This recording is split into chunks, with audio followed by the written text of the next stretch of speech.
आता आपण गणित शिकू. ठीक आहे. सरळ मोजणी घ्यायचे. सरळ मोजणी म्हणजे एका लाईनीत सर्व गोटे 15 गोटे लावायचे. लाईनीत 15 गोटे लावायचे. 1 2 3 असा 15 पर्यंत लावून मग उलट मोजणी घ्यायचं. उलट मोजणी कसा मग इकडे जमा करायचे. 15 14 13 12 असं करायचं. ठीक आहे. घ्या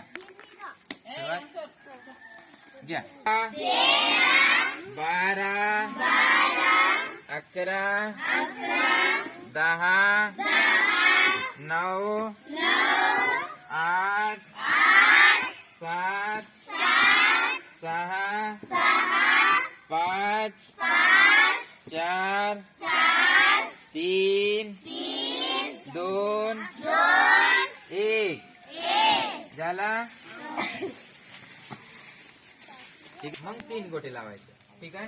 हा घ्या 1 2 3 4 5 6 7 8 9.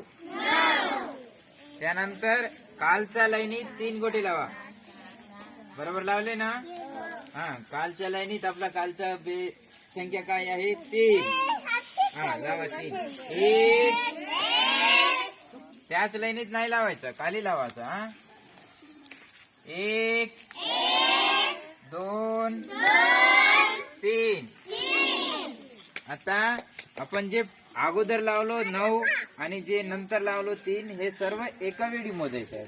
ठीक आहे. बेरीज करत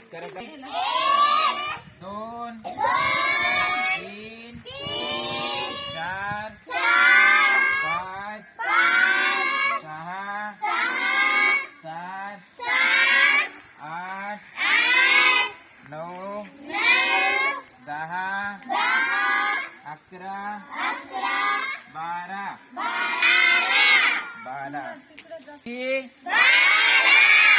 तर 12 आला. आपल्याला गणित बेरीज करायचं आहे. गोट्याच्या सहाय्याने बेरीज करायचं आहे. ठीक आहे. समजला सर्वांना? अजून हा दुसरा